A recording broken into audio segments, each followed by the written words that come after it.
പ്രവാസി വ്യവസായിയെ തട്ടിക്കൊണ്ടുപോയതായി പരാതി. ചൊവ്വാഴ്ച രാത്രി 8 മണിയോടെയാണ് സംഭവം. മലപ്പുറം പാണ്ടിക്കാട് സ്വദേശി വട്ടിപ്പറമ്പത്ത് ഷമീറിനെയാണ് പാണ്ടിക്കാട് GLP സ്കൂളിന് സമീപത്ത് നിന്നും തട്ടിക്കൊണ്ടുപോയത്.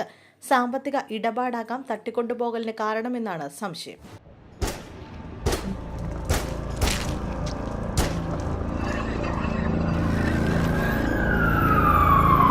ചികിത്സയ്ക്കെത്തിയ യുവതിയോട് ലൈംഗിക അതിക്രമം നടത്തിയെന്ന പരാതിയിൽ 75-കാരനായ ഡോക്ടർ അറസ്റ്റിൽ.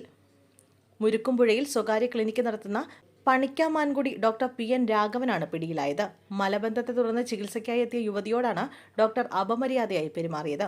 പെൺകുട്ടിയുടെ വസ്ത്രം അഴിച്ച് പരിശോധിക്കുകയും ശരീരഭാഗങ്ങളിൽ സ്പർശിക്കുകയും ചെയ്തുവെന്ന് പരാതിയിൽ പറയുന്നു.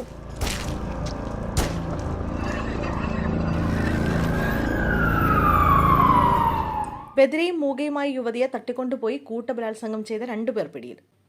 ഉത്തർപ്രദേശിലെ ബൽറാംപൂരിലാണ് സംഭവം. മാതൃ സഹോദരന്റെ വീട്ടിൽ നിന്ന് സ്വന്തം വീട്ടിലേക്ക് പോവുകയായിരുന്ന യുവതിയെ ബൈക്കിലെത്തിയ 2 പേർ ചേർന്ന് ആളൊഴിഞ്ഞ സ്ഥലത്തേക്ക് കൂട്ടിക്കൊണ്ടുപോയ ശേഷം കൂട്ടബലാത്സംഗം ചെയ്യുകയായിരുന്നു. യുവതിക്ക് സംസാരിക്കാൻ കഴിയാത്തതിനാൽ സഹായത്തിനായി നിലവിളിക്കാൻ പോലും സാധിച്ചില്ല. യുവതിയെ കാണാതെ വന്നതോടെ കുടുംബാംഗങ്ങൾ നടത്തിയ അന്വേഷണത്തിലാണ് വയലിൽ നിന്ന് കണ്ടെത്തിയത്.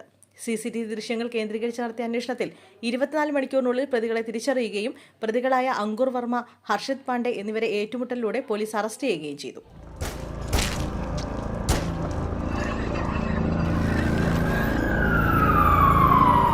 ഹരിപ്പാട് യുവാവിനെ ലോഡ്ജ് മുറിയിൽ മരിച്ച നിലയിൽ കണ്ടെത്തി. പത്തനംതിട്ട സീതത്തോട് പൂവണ്ണാൻപാറ വീട്ടിൽ ജോർജ് കുട്ടിയുടെ മകൻ 36-കാരൻ സർജുവിനെയാണ് KSRTC ബസ് സ്റ്റേഷന് സമീപമുള്ള ലോഡ്ജിലെ മുറിയിൽ മരിച്ച നിലയിൽ കണ്ടെത്തിയത്. ഹരിപ്പാട് പ്രദേശത്ത് കെട്ടിടത്തിന്റെ വാട്ടർ പ്രൂഫ് ജോലിയുമായി ബന്ധപ്പെട്ടെത്തിയതായിരുന്നു ഇയാൾ.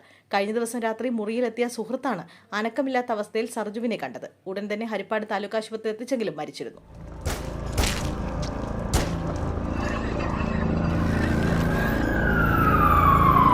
വീടിന് സമീപത്തെ പറമ്പിൽ കളിച്ചുകൊണ്ടിരുന്ന പെൺകുട്ടികളെ ഉപദ്രവിച്ച ഓട്ടോ ഡ്രൈവർ അറസ്റ്റിൽ. വള്ളക്കടവ് സ്വദേശിയും നിലവിൽ വിഴിഞ്ഞം പൂവാർ മേഖലയിൽ താമസിക്കുന്നതുമായ 26-കാരൻ സാജിദിനെയാണ് അറസ്റ്റ് ചെയ്തത്. തിങ്കളാഴ്ച വൈകിട്ടായിരുന്നു സംഭവം. ആമ്പൽക്കുളം ഭാഗത്തുള്ള പറമ്പിൽ കളിച്ചുകൊണ്ടിരുന്ന കുട്ടികളെയാണ് ഇയാൾ ഉപദ്രവിച്ചത്.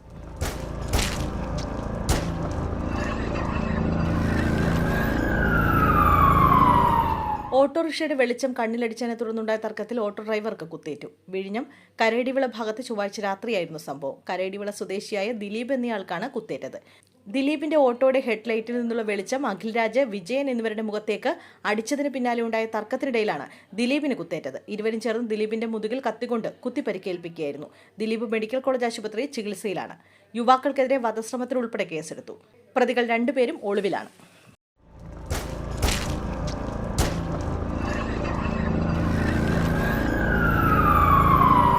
+2 വിദ്യാർത്ഥിയുടെ പെപ്പർ സ്പ്രേ ആക്രമണത്തിൽ 3 വിദ്യാർത്ഥികൾക്ക് പരിക്ക്. കോട്ടയം നഗരമധ്യത്തിൽ ബേക്കർ ജംഗ്ഷനിലായിരുന്നു സംഭവം. കാരാപ്പുഴ NSS സ്കൂളിലെ ഹയർ സെക്കൻഡറി വിദ്യാർത്ഥിക്കും 2 പെൺകുട്ടികൾക്കുമാണ് പരിക്കേറ്റത്. കാരാപ്പുഴ സ്കൂളിലെ പരിക്കേറ്റ വിദ്യാർത്ഥിയും മറ്റൊരു വിദ്യാർത്ഥിയും തമ്മിലുള്ള സംഘർഷമാണ് പെപ്പർ സ്പ്രേ ആക്രമണത്തിൽ കലാശിച്ചത്. പരിക്കേറ്റ 3 പേരെയും കോട്ടയം മെഡിക്കൽ കോളേജ് ആശുപത്രിയിൽ പ്രവേശിപ്പിച്ചു.